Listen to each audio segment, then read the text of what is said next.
ಇನ್ನು ಏನು ಹೇಳಿದ್ರು ಭೀಷ್ಮರು? ತಮ್ಮ ತತ್ವಗಳನ್ನು ಸುಲಭವಾಗಿ ಮನವರಿಕೆ ಮಾಡಲು ಭೀಷ್ಮರು ಕೆಲವು ರೋಚಕ ನೀತಿಕತೆಗಳನ್ನು ಹೇಳುತ್ತಾರೆ. ಅದರಲ್ಲಿ ಒಂದೆರಡು ನಾನು ನಿಮಗೆ ಹೇಳ್ತೀನಿ. ಮೊದಲನೇದು, ಬೆಕ್ಕು ಮತ್ತು ಇಲಿಯ ಕತೆ. ಒಂದು ಮರದಲ್ಲಿ ಬೆಕ್ಕು ಮತ್ತು ಇಲಿ ಶತ್ರುಗಳಾಗಿ ಬದುಕುತ್ತಿರುತ್ತವೆ. ಒಂದು ದಿನ ಎರಡೂ ಬೇಟೆಗಾರನ ಬಲೆಯಲ್ಲಿ ಸಿಕ್ಕಿಕೊಳ್ಳುತ್ತವೆ. ಆಗ ಅವೆರಡೂ ಒಂದು ಒಪ್ಪಂದಕ್ಕೆ ಮಾಡಿಕೊಂಡು ಪರಸ್ಪರ ಸಹಾಯದಿಂದ ಆ ಬಲೆಯಿಂದ ತಪ್ಪಿಸಿಕೊಳ್ಳುತ್ತವೆ. ಆದರೆ ಬಲೆಯಿಂದ ತಪ್ಪಿಸಿಕೊಂಡ ತಕ್ಷಣ ಇಲ್ಲಿ ಮತ್ತೆ ಜಾಗರೂಕವಾಗುತ್ತದೆ. ಇದರ ನೀತಿ, ಆಪತ್ತಿನ ಸಮಯದಲ್ಲಿ ಶತ್ರುವಿನೊಂದಿಗಾದರೂ ಸ್ನೇಹ ಮಾಡಬಹುದು, ಆದರೆ ಆಪತ್ತು ಮುಗಿದ ತಕ್ಷಣ ಅತಿ ಹೆಚ್ಚು ಜಾಗರೂಕರಾಗಿರಬೇಕು. ಇನ್ನೊಂದು ಕತೆ ಕೂಡ ಹೇಳ್ತೀನಿ. ಇದು ಒಂಟೆ ಮತ್ತು ಹಾವಿನ ಕತೆ. ಇದು ಮನುಷ್ಯನ ಜೀವನ ಎಂತಹ ಭ್ರಮೆಯಲ್ಲಿದೆ ಎಂಬುದನ್ನು ಹೇಳುತ್ತದೆ.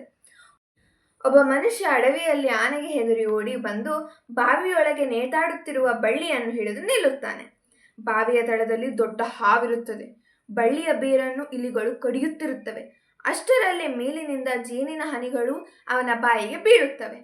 ಅಲ್ಲಿ ಅವನು ತನ್ನ ಅಪಾಯವನ್ನು ಮರೆತು ಜೇನನ್ನು ಸವಿಯಲು ಮುಳುಗುತ್ತಾನೆ. ಇದರ ನೀತಿ, ಮನುಷ್ಯನು ಸಾವು ಹತ್ತಿರವಿದ್ದರೂ ಲೌಕಿಕ ಸುಖಗಳನ್ನು ಬೆನ್ನತ್ತಿ ಭ್ರಮೆಯಲ್ಲಿದ್ದಾನೆ. ಇದನ್ನೆಲ್ಲ ಕೇಳಿದಂತಹ ಧರ್ಮರಾಜರು ರಾಜ್ಯ ಆಳಕ್ಕೆ ಒಪ್ಕೊಳ್ತಾರಾ? ಭೀಷ್ಮರ ಈ ಬೋಧನೆ ಉಪದೇಶ ಕೇಳಿದ ನಂತರ ಧರ್ಮರಾಜನ ಅಜ್ಞಾನದ ಕತ್ತಲೆ, ಶೋಕ ಮತ್ತು ಪಾಪಪ್ರಜ್ಞೆ ದೂರವಾಗುತ್ತದೆ. ರಾಜ್ಯಭಾರ ಮಾಡುವುದು ಕೇವಲ ಸುಖಭೋಗಕ್ಕಾಗಿ ಅಲ್ಲ, ಅದೊಂದು ತಪಸ್ಸು, ಪ್ರಜಾರಕ್ಷಣೆ ಎಂದು ಅವನು ಅರಿತುಕೊಳ್ಳುತ್ತಾನೆ. ಇಲ್ಲಿಗೆ ಭೀಷ್ಮರನ್ನು ನಮಸ್ಕರಿಸಿ ತನ್ನ ನ್ಯಾಯಯುತ ಮತ್ತು ಧರ್ಮರಹಿತ ಆಳ್ವಿಕೆಯನ್ನು ಹಸ್ತಿನಾಪುರದಲ್ಲಿ ಶುರು ಮಾಡ್ತಾನೆ.